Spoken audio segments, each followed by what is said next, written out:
خصائص کا ڈنکا بجایا.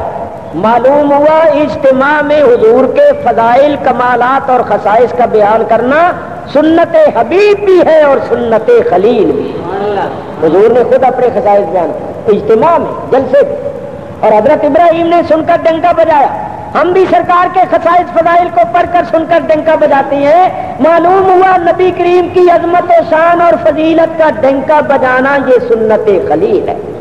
سنو, وہ تھی معراج کی رات, یہ ہے ذکر معراج کی رات. یہاں حضور کی معراج کا ذکر ہو رہا, وہاں انبیاء کا اجتماع, یہاں غلاموں کا اجتماع. وہاں خلیل اللہ نے حضور کی فضیلت و شان کے ڈنکے بجائے. آؤ یہاں ہم غلام مل کر حضور کی فضیلت و شان کے ڈنکے بجائیں جیسا کہ اعلیٰ حضرت نے بجائے. تو میرے ساتھ مل کر پہلا شعر پڑھتے رہے. فرماتے سب سے اولا اعلیٰ ہمارا نبی, سب سے اولا اعلیٰ ہمارا صلی اللہ علیہ وسلم, سب سے اولا اعلیٰ ہمارا سب سے بالا اعلیٰ ہمارا نبی, سب سے بالا والا ہمارا نبی.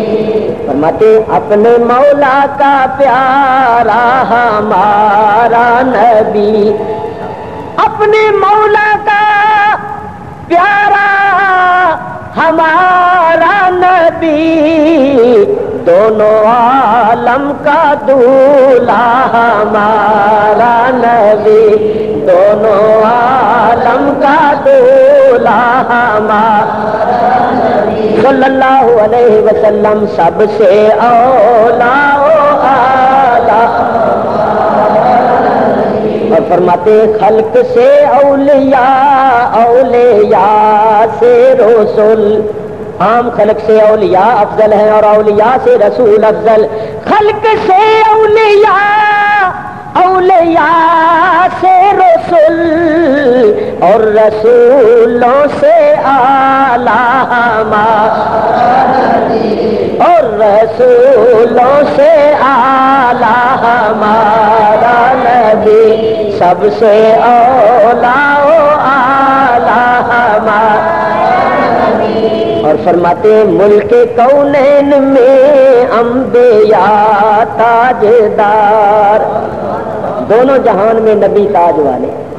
ملک کونین میں انبیاء تاجدار, اور تاجداروں کا آقا ہمارا نبی, تاجداروں کا آقا ہمارا نبی, سب سے بالا والا ہمارا نبی. پھر فرماتے کرنو بدلی رسولوں کی ہوتی رہی.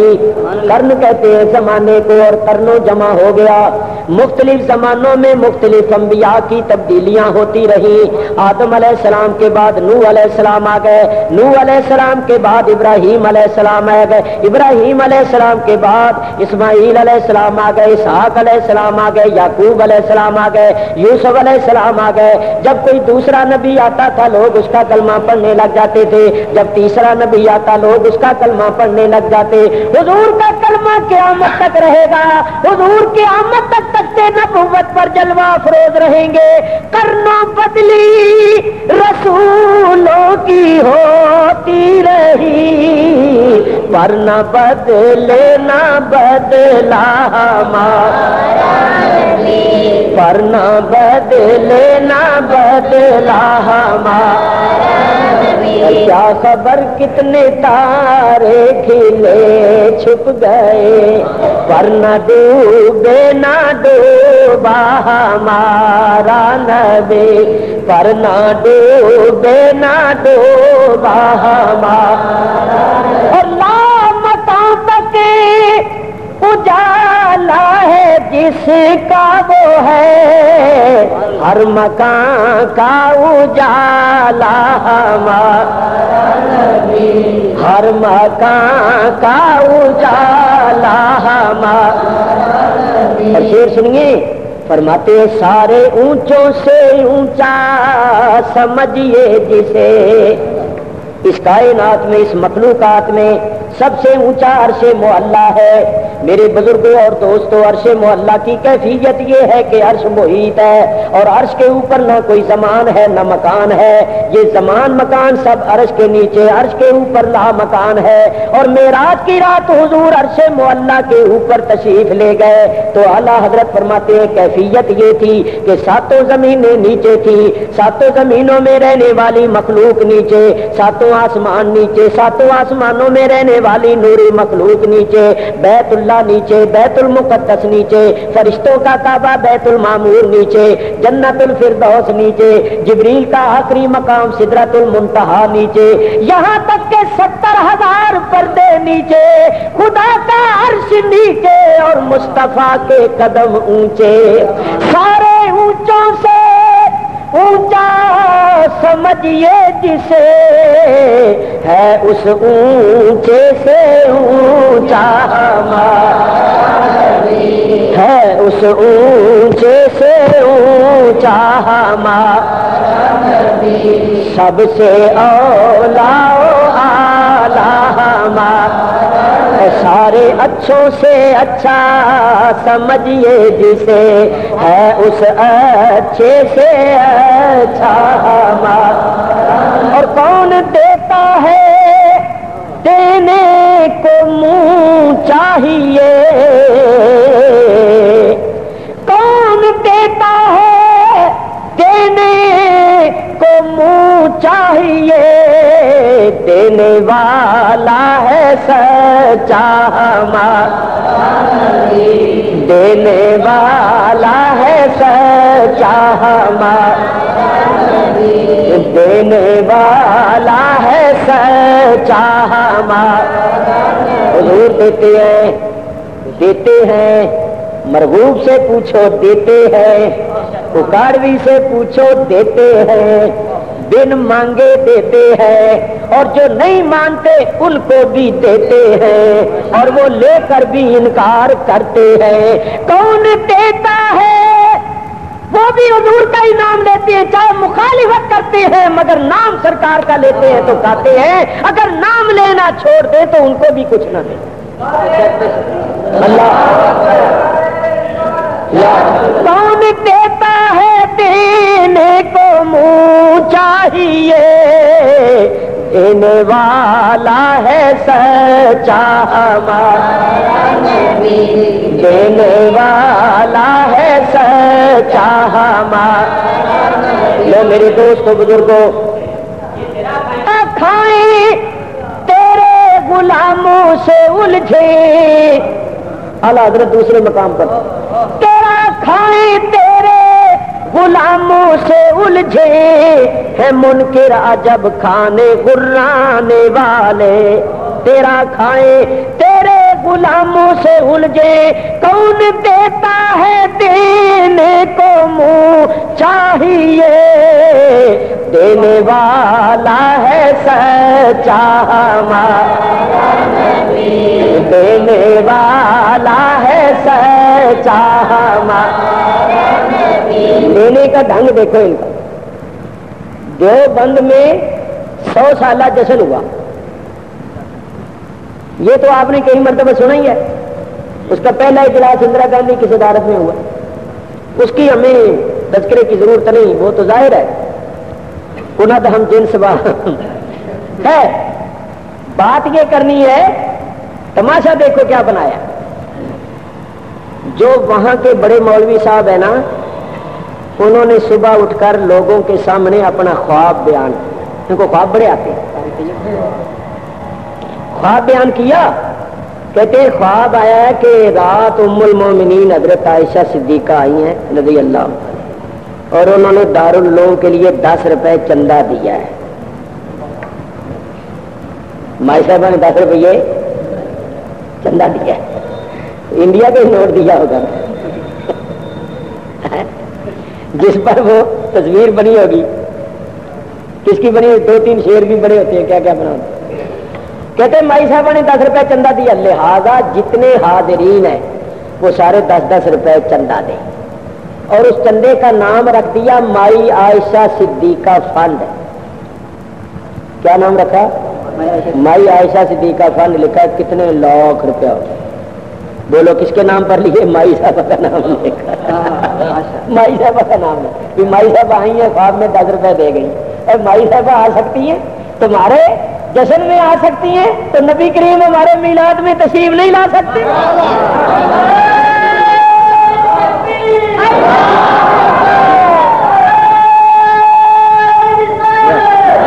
10 روپیے بہانا بنا کے نا مائی صاحبہ لکھن روپیے، اور کمال ہو گئی، نام رکھا مائی عائشہ صدیقہ فنڈ۔ حالانکہ خود یہ فتوے دیتے پھرتے ہیں کہ جس پر غیر اللہ کا نام آ جائے وہ حرام ہے، اور اس کا نام ہی مائی عائشہ صدیقہ فنڈ، تو اس فنڈ پر بھی مائی صاحبہ کا نام آ گیا، اور مائی صاحبہ ہے غیر اللہ تو سارا ہی ان کے لیے حرام۔ ایسے واسطے ہی ادو کا بند ہوا پیا معاملہ، تالے لگے ہوئے، کیونکہ جس کو یہ حرام کہتے تھے اپنے منہ سے اس کو یہ ہڑپ کر گئے ہیں، تو انہوں نے کہا ہم تو ہڑپ نہیں ہونے دیں گے، یا تو کہو حلال ہے، اور اگر حرام ہے تو پھر ہم بھی بند کروا دیں۔ تالے لگے ہوئے، لڑائیاں پڑ رہی ہیں، بم چل رہے، اللہ تعالیٰ رحم۔ میں یہ عرض کر رہا تھا انہوں نے فتوے صرف ہم غریبوں کے لیے رکھے ہوئے ہیں، آپ سارے شرک اور ساری بدعتیں ہضم کر جاتے ہیں، ہڑپ کر جاتے ہیں بغیر ڈکار مارے ہیں۔ اللہ اکبر۔ تو یاد رکھو سرکار دیتے، یہ سرکار نہیں سب کچھ دیا، اور نہیں مانتے ہو؟ خدا کی قسم ہمیں قرآن ملا ہے تو سرکار کی بارگاہ سے، اسلام ملا ہے تو سرکار کی بارگاہ سے۔ ابھی مرحوم صاحب نے نعت نہیں پڑھی، ایمان ملا ان کے سے، قرآن ملا ان کے سے، ارے خود رحمان ملا تو ان کے صدقے۔ تو جن کی بارگاہ سے رب ملتا ہے ان کی بارگاہ سے کیا کچھ نہیں ملتا، اور جن کی بارگاہ سے رب ملتا ہے ان کی بارگاہ سے سب ملتا ہے۔ کون دیتا ہے دینے کو منہ چاہیے، دینے والا ہے سچا ہمارا، دینے والا ہے سچا ہمارا، اور غمزدوں کو رضا مجدہ دیجے کہ ہے بے کسوں کا سہارا ہمارا، بے کسوں کا سہارا ہمارا۔ ہو گئی نماز، ہو گئی، خصوصی اجلاس بھی ہو گیا، انبیاء کرام کے عظیم الشان اجتماع میں حضور کی فضیلت و شان کے ڈنکے بجے۔ آگے مسجد اقصی سے آگے کی جو منزل ہے وہ ہے سدرۃ المنتہا، پھر اس کے بعد سدرۃ المنتہا سے لا مکان، ایک منزل کا بھی بیان ہوا ہے، اس کو ہی پورا کر دیتا ہوں۔ اور اتفاق سے کل بھی آپ کے شہر لاہور میں جلسہ ہے، دارالعلوم حزب الاحناف۔ میرے بزرگوں اور دوستوں، مسجد اقصی میں حضور نے سارے نبیوں کی امامت فرمائی اور انبیاء کرام کا خصوصی اجتماع ہوا۔ کون سی مسجد اقصی؟ اللہ فرماتا ہے الذی بارکنا حولہ، وہ مسجد اقصی جس کے ارد گرد ہم نے برکتیں رکھی۔ اللہ تعالیٰ نے مسجد کے اندر کی برکتوں کا ذکر نہیں فرمایا کہ ہم نے مسجد کے اندر کتنی برکتیں رکھی، ارد گرد بارکنا حولہ، ہم نے برکتیں رکھی ہیں اس کے ارد گرد۔ تو اگر کوئی اس آیت کو پڑھے اور کہے کہ اس کا مطلب یہ ہوا کہ اندر تو کوئی برکتیں نہیں ہیں، ارد گرد ہے، تو ہم کہیں گے کہ اس نے غلط سمجھا۔ بلکہ سمجھنے والے یوں سمجھیں گے کہ جب مسجد کے ارد گرد اتنی برکتیں ہیں تو اندر کتنی ہوگی۔ یہ انداز فکر تو بہت پیارا ہے کہ جب ارد گرد برکتیں ہیں تو اندر کتنی ہوں گی، لیکن میں عرض کروں کہ مسجد کے اندر تو برکتیں ہوتی ہیں، اور مسجد بھی وہ مسجد جو فضیلت کے لحاظ سے دنیا کی تیسری مسجد ہے، پہلی مسجد ہے مسجد الحرام یعنی مکہ مکرمہ خانہ کعبہ، دوسری مسجد ہے مسجد نبوی شریف نبی پاک کی مسجد مدینہ منورہ، اور تیسرے درجے پر یہ مسجد اقصی۔ اس مسجد اقصی میں ایک نماز پڑھنے سے 50,000 نماز کا ثواب ملتا ہے۔ مسجد اقصی میں نماز پڑھنے سے ایک نماز کے بدلے میں 50,000 نماز کا ثواب ملتا ہے۔ تو کتنی مبارک مسجد! یہ وہ مسجد ہے جس مسجد میں سرکار دو عالم نے سارے انبیاء کی امامت فرمائی، سارے نبیوں نے اس مسجد میں نماز پڑھی، اور پڑھی بھی سید الانبیاء کی قیادت میں، تو اندر تو بڑی برکتیں ہیں۔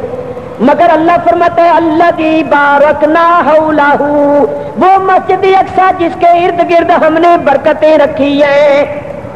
تو مسجد اقصی کے ارد گرد معلوم ہوا کوئی خاص قسم کی برکتیں ہیں جو اور جگہ نہیں۔ کون سی برکت؟ اب یہ جو 14ویں صدی کے مولوی گزرے ہیں نا، انہوں نے لکھا ہے کہ وہاں انگور ہوتے ہیں، انگور کہ انگور ایسے کوئٹے نہیں ہوں۔ اسی طرح یہ کہتے ہیں کہ اللہ کی برکتوں سے مراد ہیں کھجوریں، لیکن حق بات تو ماننا ہی پڑتا ہے، حقیقت اپنا آپ منوا لیتی۔ مولوی اشرف علی صاحب تھانوی بھی یہاں لکھنے پر مجبور ہو گئے کہ برکتوں سے مراد ہیں انبیاء کرام علیہم الصلاۃ والسلام کے مزارات۔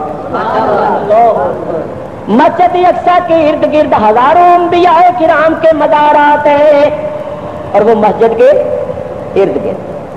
تو اللہ تعالیٰ نے انبیاء کرام اور اولیاء کرام کے مزارات کو اپنی برکتیں فرمائے۔ الحمدللہ اس گناہگار نے 1962 میں مسجد اقصی شریف کی زیارت کی۔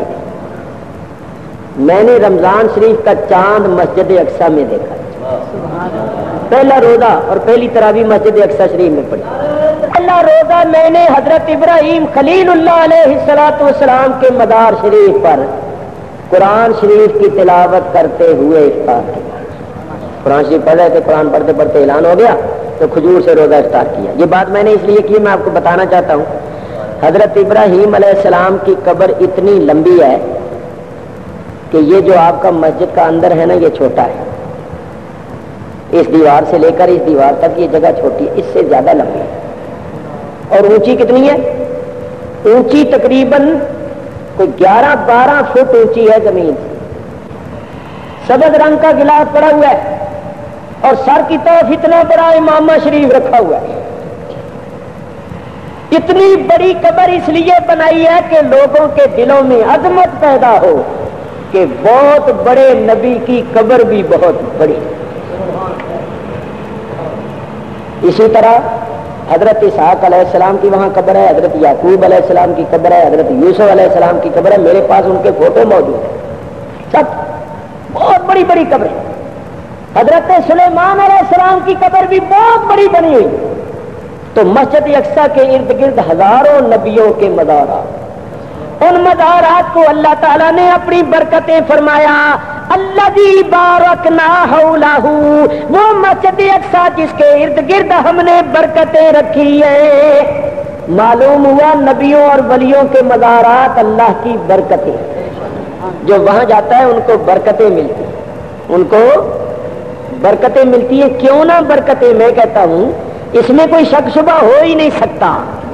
انبیاء کرام کے قدم جس جگہ لگ جائیں وہ جگہ برکت والی ہو جاتی ہے، تو جہاں وہ خود آرام فرما ہے وہ مزارات اور وہ مقامات کیوں نہیں برکت والے؟ بلا شبہ وہ برکتوں والے ہیں، کیونکہ جہاں ان کے قدم لگ جاتے ہیں وہ جگہ بھی برکت والی ہو جاتی، وہ جگہ بھی عظمت والی ہو جاتی ہے۔ آج اشرفی ٹاؤن میں میرا موضوع ہی ہے کہ اللہ والوں کے جہاں قدم لگ جاتے ہیں، میں نے قرآن سے ثابت کیا، آیتوں سے ثابت کیا کہ جہاں ان کے قدم لگ جاتی ہے وہ جگہ برکتوں اور عظمتوں والی جگہ ہو جاتی ہے، اور ان جگہوں اور ان مقامات کی تعظیم وہ لوگ کرتے ہیں جن کے قلب کے اندر تقویٰ۔ تو بہر صورت میرے دوستوں بزرگوں، جیسا میں نے عرض کیا ہے کہ آگے ایک پوری منزل ہے سدرہ تک، پھر اس کے بعد ایک اور منزل ہے، بڑا پیارا مضمون ہے، لیکن 3 تقریریں ہوں تو یہ 3 منزلیں بیان، چلو 3 نہ ہو تو کم از کم 2 ہو جائے۔ تو پورا بیان اختصار کے ساتھ ہو جائے، کیونکہ مجھے 2 گھنٹے سے زیادہ ہو گئے تقریر کرتے ہوئے، اور مجھے اس بات کا بھی احساس ہے کہ آپ حضرات میں سے بعد میں بڑی بڑی دور جانا ہوگا، تو میں ان الفاظ پر گفتگو ختم کر رہا ہوں، اور اپنے محترم بھائی سلیم صاحب جو میرے پیر بھائی بھی ہیں، اور دوسرے ہمارے جتنے احباب ہیں اور اس مسجد کے منتظمین ہیں اور رفقا ہیں جنہوں نے جلسے کا انتظام اہتمام کیا، کیونکہ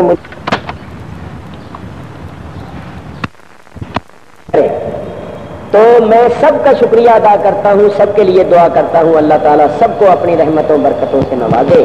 مجھے اس بات کا بڑا ہی افسوس ہے کہ ہمارے اللہ العزیز وہ کریں گے، آئندہ پھر کبھی کوئی تاریخ رکھ لیں گے، یا اگر آپ چاہیں تو اسی دورے میں ہی ایک تاریخ اور رکھ لیں اور یہاں سے آگے کی منزل اس میں بیان ہو جائے، 2 جلسے ہو جائیں ہیں، کیونکہ میں نے واپس تو لاہور سے ہی جانا ہے، کراچی سے آج لاہور آیا ہوں، ہوائی جہاز پر بیٹھ کر واپسی کی ٹکٹ بھی لاہور سے ہی ہے، تو لاہور سے سلسلہ شروع کیا، لاہور پر ہی ختم کر کے چلے جائیں گے۔ بار صورت میں یہ کوئی اپنی طرف سے کوئی حکم نہیں دے رہا، میں اس لیے کہہ رہا ہوں کہ مجھے اس بات کا شدت سے احساس ہے کہ انہوں نے بڑی محنت کی، بڑی کوشش کی، اخبار میں بھی دیا، اشتہار بھی چھپوائے، لیکن بارش کی وجہ سے لوگ نہیں آ سکے، اور واقعی حالات ایسے ہیں کہ میں اشرفی ٹاؤن سے آیا شام کے وقت، بڑی بارش ہو رہی اور میں نے جانا تھا مصری شاہ، تو وہ پل تک تو پہنچ گئی گاڑی، تو آگے واقعی میں نے بھی ان سے کہا بھائی تمہاری 1,00,000 روپے کی گاڑی ہے وہ خراب ہو جائے گی، اتنا تو پانی ہے،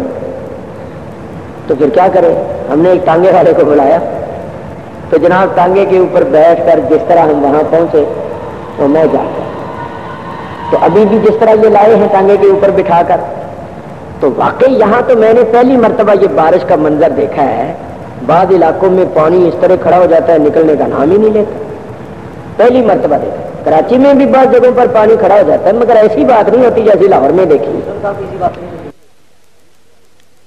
فرماتے مسلم صاحب بھی اسی واسطے تشریف نہیں لائے۔ تو باہر صورت جس طرح آپ حضرات کا ارادہ ہو، جتنے حضرات بھی تشریف لائے ہیں اللہ تعالیٰ قبول فرمائے، مجھے بہت خوشی ہوئی ہے۔ میں نے اپنے ٹوٹے پھوٹے الفاظ میں بیان کیا ہے، کل تو میرے پاس تاریخ نہیں ہے، کل تو وہاں ہے، کل اگر آپ چاہیں تو میں کوشش کروں گا کہ کل یہاں سے آگے بیان ہو جائے، کیونکہ اور بھی حضرات ہیں وہاں، ایسی معاملہ ہے وہاں اور بہت سے علماء کرام ان کا بھی بیان ہونا ہے، تو شاید کل بھی پورا وقت نہ مل سکے، یہاں یہ ہوگا کہ پورا وقت مل جائے گا۔ خیر یہ جس طرح ہوگا اس دورے میں، اس کے بعد جب بھی آپ چاہیں اب کھڑے ہو کر ادب سے صلاۃ و سلام پڑھ لیں اور پھر دعائے خیر۔